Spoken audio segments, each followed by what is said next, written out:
अगर उस एनवायरनमेंट को हम प्रोवाइड करते हैं तो जापान को भारत में भी अपनापन महसूस होगा। तब मैं गुजरात का मुख्यमंत्री था। 2007 में मैं यहां आया, जो बातें आपसे सीखा, समझा, देखी, उसको मैंने भली भांति वहां लागू किया था। 2012 में आया, मैंने दोबारा उसको और बारीकी से देखा, फिर उसको लागू किया और आज परिणाम ये हुआ कि जब मैं भारत के प्रधानमंत्री के रूप में आपके बीच आया हूं, तब मैं आपको विश्वास दिलाने आया हूं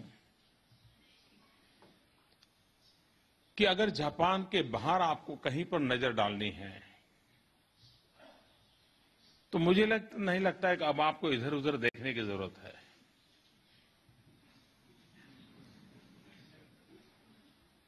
अब एक ऐसी जगह है जो आपकी चिर परिचित है, सांस्कृतिक रूप से तो चिर परिचित है, लेकिन आप अपने आप को के विस्तार के लिए, अपने आप के ग्रो के लिए, आप जो जिस जगह की तलाश में हैं, मैं आपको विश्वास दिलाता हूं, मैं आपको निमंत्रण देता हूं, शायद भारत से बढ़कर के आपके अनुकूल और कोई जगह नहीं है। ये मैं विश्वास दिलाने आया हूं।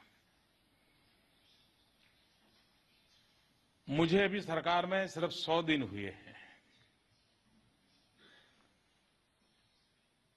एक्सेलेंसी मोदी जी के साथ भी संबंध बहुत पुराना है और प्रधानमंत्री आबे जी के साथ भी बहुत पुराना संबंध है। और पिछले 3 दिनों में मैंने देखा है कि जापान का भारत के साथ जुड़ करके अनेक क्षेत्रों में आगे बढ़ने के लिए बहुत सारी संभावनाएं, उसमें हमारा विश्वास पक्का हो गया है। कल का हमारा जॉइंट स्टेटमेंट आपने देखा है। मैं समझता हूं किसी भी जापान के उद्योगकार के लिए भारत में आकर के कार्य प्रारंभ करना, इससे बड़ा स्ट्रांग कोई मैसेज नहीं हो सकता है। मेरी सरकार बनने के बाद मैंने एक विजन के रूप में लोगों के सामने रखा है, मेक इन इंडिया। मैं छोटा था तो कोई कहता था मेड इन जापान, तो हम लोगों का मन करता था यार कुछ देखने की जरूरत नहीं, किस शहर में बना, किस कंपनी ने बनाया, ले लो। ये प्रतिष्ठा थी। हम मेक इन इंडिया कह रहे हैं, इसका मतलब ये है कि हम एक ऐसा एनवायरनमेंट आपको देना चाहते हैं कि आपकी जो वैश्विक मांग है आपकी प्रोडक्ट की, उस वैश्विक मांग को अगर पूरा करना है तो आज जापान जो कि हाई कॉस्ट मैन्युफैक्चरिंग की ओर चल पड़ा है, आपकी पूरी इकोनॉमी हाई कॉस्ट एंड वाली बनती जा रही है और इसलिए आपके लिए बहुत अनिवार्य है कि लो कॉस्ट मैन्युफैक्चरिंग की संभावनाएं हो, ईज ऑफ बिजनेस का वातावरण हो, skill quality man power available हो।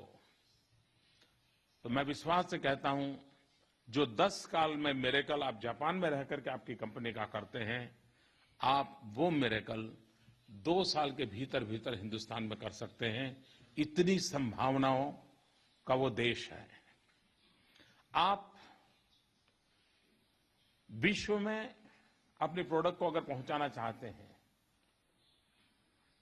और कॉम्पिटिटिव मार्केट है, अगर विश्व में आप अपनी प्रोडक्ट पहुंचाना चाहते हो तो it's a god gifted location है इंडिया का कि आप वहीं से, और हमारा बहुत ही वाइब्रेंट सी कोस्ट है, वहीं से आप western part of the world, middle east से लेकर के आगे कहीं पर भी जाना है, मैं समझता हूं इससे बढ़कर के कोई सुविधा नहीं होती है। जब सुजुकी मारुति उद्योग के संबंध में मुझे मिलने आते थे तो मैंने उनको एक हिसाब समझाया था। मैंने कहा, आप गुड़गांव में कार बनाते हैं और फिर एक्सपोर्ट करते हैं, तो समुद्र तट पर जाने में आपकी कार को 9,000 रुपया खर्च लगता है। लेकिन अगर समुद्री तट पर आप गाड़ी बनाओगे तो हर कार पे आपको 9,000 बच जाएगा। तो उन्होंने कहा, मुझे तो ये व्यापारी किसी ने सिखाया नहीं। और वो एक बात ऐसी थी कि उनको निर्णय करने में क्लिक कर गई। मैं मानता हूं कि ऐसी सुविधा आज वहां पर है। पिछले दिनों में हमने इतने महत्वपूर्ण निर्णय किए हैं, जैसे डिफेंस के सेक्टर में। एक समय था मेरे यहां इतने सारे रिस्ट्रिक्शन है डिफेंस इक्विपमेंट मैन्युफैक्चरिंग, यानी डिफेंस के लिए अगर हमें जो ट्रक चाहिए तो भी डिफेंस के रूल्स एंड रेगुलेशंस में रिस्ट्रिक्शन पड़े हुए थे। हमने इन 100 दिन के अंदर अंदर करीब 55% ऐसी चीजों को उस सारी कानूनी व्यवस्था से बाहर निकाल दिया। और हमने कहा कि आइए, ये सब आप जैसे जनरल कोई भी चीज प्रोडक्ट करते हैं आप कर सकते हैं, और डिफेंस उसको परचेज करेगा। हमारा बहुत बड़ा मार्केट विद इन इंडिया है, और हम डिफेंस मैन्युफैक्चरिंग सेक्टर में अगर आप आते हैं तो मुझे विश्वास है कि आप न सिर्फ भारत की आवश्यकता है, विश्व के अनेक छोटे छोटे देश हैं जिनकी रिक्वायरमेंट को पूरा करने का मैन्युफैक्चरिंग काम आप हिंदुस्तान की धरती पर कर सकते हैं। आपको जानकर के हैरानी होगी, भारत की पहचान सॉफ्टवेयर में है। हमारे टैलेंट, हमारे नौजवान सॉफ्टवेयर के क्षेत्र में एक बहुत बड़ी पहचान बनाई है। आपने हार्डवेयर में अपनी ताकत बनाई है, लेकिन सॉफ्टवेयर हार्डवेयर के बिना अधूरा है, हार्डवेयर सॉफ्टवेयर के बिना अधूरा है, भारत जापान के बिना अधूरा है, जापान भारत के बिना अधूरा है। अगर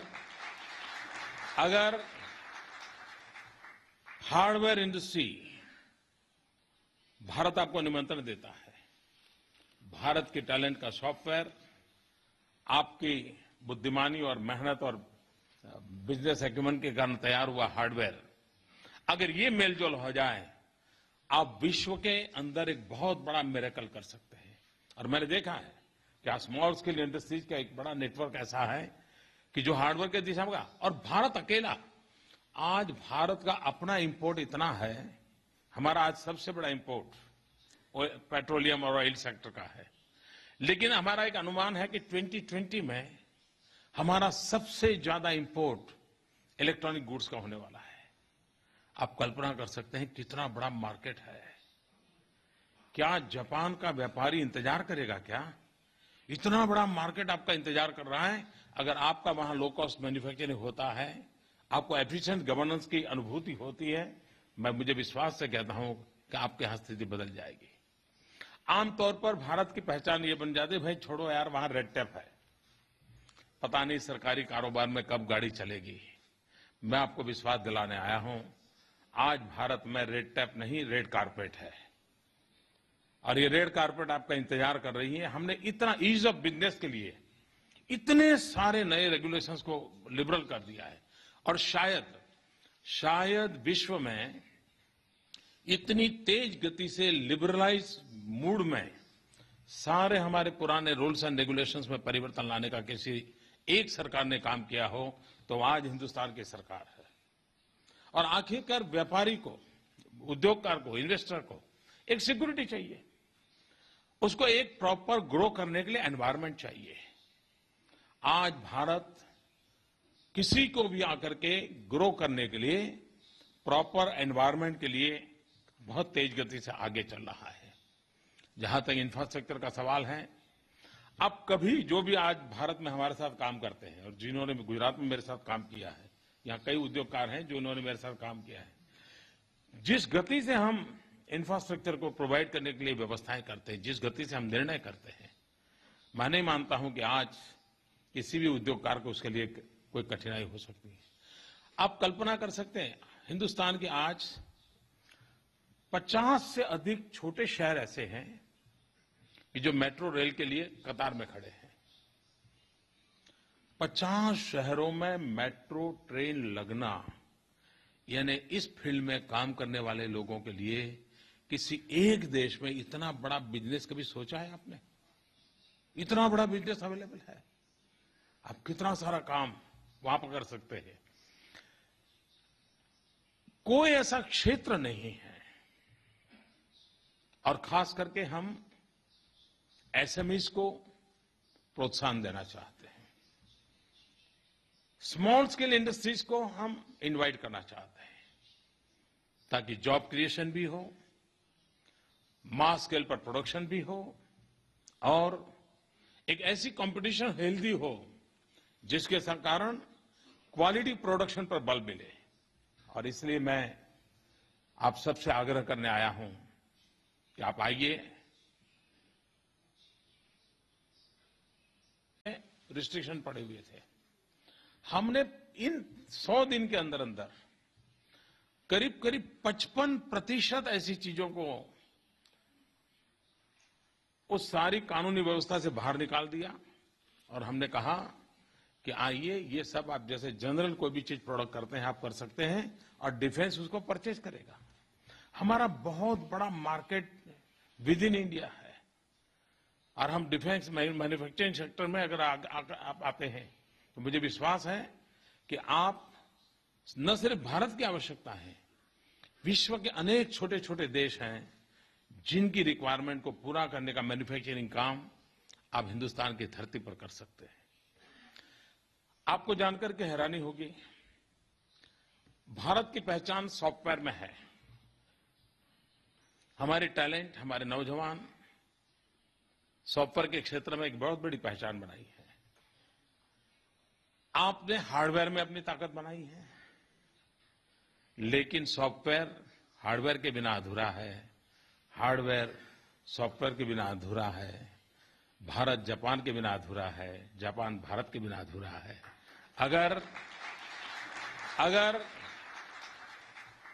हार्डवेयर इंडस्ट्री, भारत आपको निमंत्रण देता है, भारत के टैलेंट का सॉफ्टवेयर, आपकी बुद्धिमानी और मेहनत और बिजनेस एक्यूमेंट के कारण तैयार हुआ हार्डवेयर, अगर ये मेलजोल हो जाए, आप विश्व के अंदर एक बहुत बड़ा मिरेकल कर सकते हैं।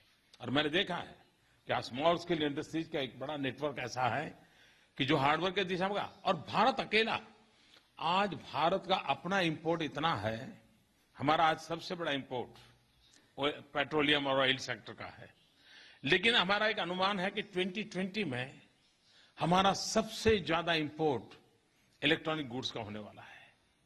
आप कल्पना कर सकते हैं कितना बड़ा मार्केट है। क्या जापान का व्यापारी इंतजार करेगा क्या? इतना बड़ा मार्केट आपका इंतजार कर रहा है। अगर आपका वहां लो कॉस्ट मैन्युफैक्चरिंग होता है, आपको एफिशिएंट गवर्नेंस की अनुभूति होती है, मुझे विश्वास से कहता हूं कि आपकी यहां स्थिति बदल जाएगी। आमतौर पर भारत की पहचान ये बन जाती है, भाई छोड़ो यार, वहां रेड टेप है, पता नहीं सरकारी कारोबार में कब गाड़ी चलेगी। मैं आपको विश्वास दिलाने आया हूं, आज भारत में रेड टेप नहीं, रेड कारपेट है, और ये रेड कारपेट आपका इंतजार कर रही है। हमने इतना ईज ऑफ बिजनेस के लिए इतने सारे नए रेगुलेशंस को लिबरल कर दिया है, और शायद विश्व में इतनी तेज गति से लिबरलाइज मूड में सारे हमारे पुराने रूल्स एंड रेगुलेशंस में परिवर्तन लाने का किसी एक सरकार ने काम किया हो तो आज हिंदुस्तान की सरकार है। और आखिरकार व्यापारी को, उद्योगकार को, इन्वेस्टर को एक सिक्योरिटी चाहिए, उसको एक प्रॉपर ग्रो करने के लिए एनवायरनमेंट चाहिए। आज भारत किसी को भी आकर के ग्रो करने के लिए, प्रॉपर एनवायरनमेंट के लिए बहुत तेज गति से आगे चल रहा है। जहां तक इंफ्रास्ट्रक्चर का सवाल है, अब कभी जो भी आज भारत में हमारे साथ काम करते हैं और जिन्होंने गुजरात में मेरे साथ काम किया है, यहाँ कई उद्योगकार हैं जो उन्होंने मेरे साथ काम किया है, जिस गति से हम इंफ्रास्ट्रक्चर को प्रोवाइड करने के लिए व्यवस्थाएं करते हैं, जिस गति से हम निर्णय करते हैं, मैं नहीं मानता हूं कि आज किसी भी उद्योगकार को उसके लिए कोई कठिनाई हो सकती है।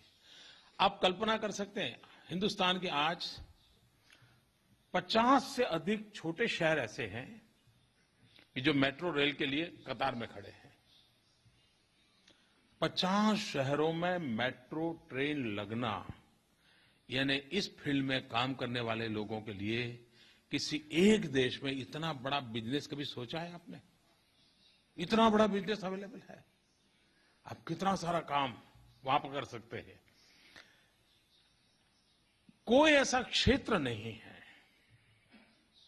और खास करके हम एसएमईज को प्रोत्साहन देना चाहते हैं, स्मॉल स्केल इंडस्ट्रीज को हम इनवाइट करना चाहते हैं, ताकि जॉब क्रिएशन भी हो, मास स्केल पर प्रोडक्शन भी हो, और एक ऐसी कंपटीशन हेल्दी हो जिसके कारण क्वालिटी प्रोडक्शन पर बल मिले।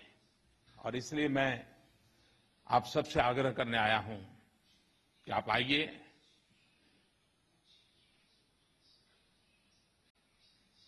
और कल भी मैंने एक जगह पे कहा था, 21वीं सदी एशिया की सदी है। मतलब क्या है? इसका मतलब ये है कि विश्व की आर्थिक गतिविधि का केंद्र ये बनने वाला है। विश्व की आर्थिक गतिविधि का केंद्र बनने वाला है, तो कहां बनेगा?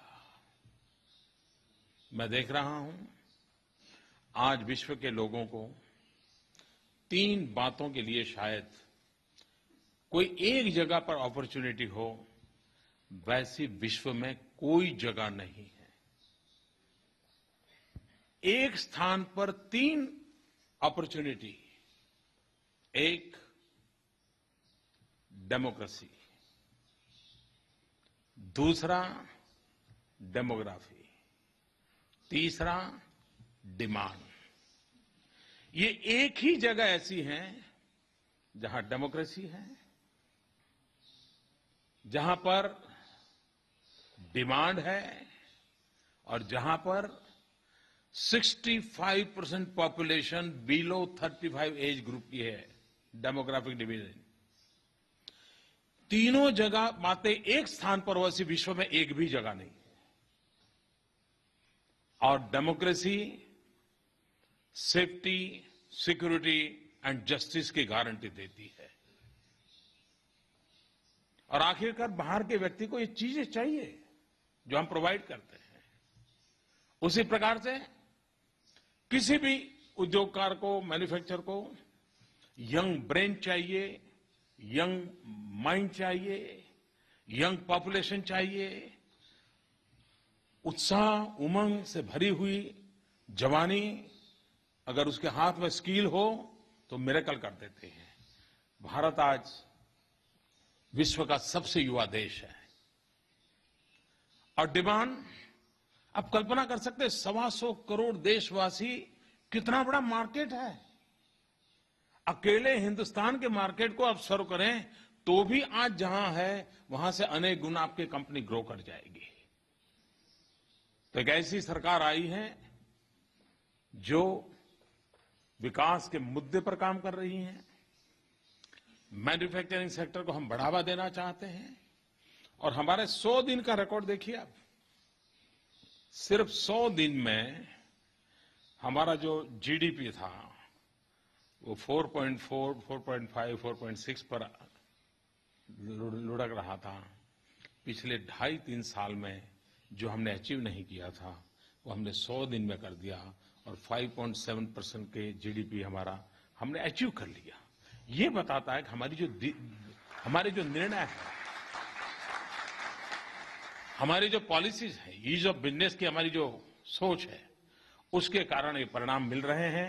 और इसलिए मैं आपसे निमंत्रण कर देता हूं कि आप आइए, हम सब मिलकर के एशिया को पीस और प्रोग्रेस की गारंटी के लिए जापान और भारत को कंधे से कंधा मिला करके जितना आगे बढ़ने की जरूरत है, उसी प्रकार से हमने एशिया के समृद्धि के लिए भारत जैसे देश की समृद्धि की दिशा में मिलकर के प्रयास करने की आवश्यकता है। मैं आप सबको निमंत्रण देता हूं, आप भारत आइए, अपना नसीब आजमाइए, अपना कौशल्य आजमाइए। भारत पूरी तरह आपका स्वागत करने के लिए तैयार है। मुझे दोबारा एक बार यहाँ आने का मौका मिला। बार बार मैं जेट्रो में आता हूँ। अब तो मैं जब गुजरात में था तो एक जेट्रो का ऑफिस भी मेरे यहाँ तो मैंने खोल दिया था। और हमारे कुछ मित्र हैं वो तो अब गुजराती बोलना भी सीख गए हैं। तो मैं चाहता हूं कि बहुत तेजी से, और मैं बारीक बारीक चीजों की केयर करने वाला इंसान हूं। मैं जानता हूं कि ईज ऑफ बिजनेस के लिए जितनी छोटी छोटी चीजें हैं, अगर 2 चीजें आप भी ध्यान में लाएंगे तो हम तुरंत उसको करने के पक्ष में रहते हैं। और इसलिए मैं आपको निमंत्रण देने आया हूं। फिर से एक बार आपने मुझे बुलाया और इतनी बड़ी संख्या में आपका आना ये बताता है कि आपका हिंदुस्तान के प्रति कितना विश्वास बढ़ा है, आपके हिंदुस्तान के प्रति रुचि कितनी बढ़ी है, और हिंदुस्तान और जापान मिलकर के एक नया इतिहास आर्थिक विकास के क्षेत्र में निर्माण कर सकते हैं। इस पूरे विश्वास के साथ आप सबका बहुत बहुत धन्यवाद। Thank you very much.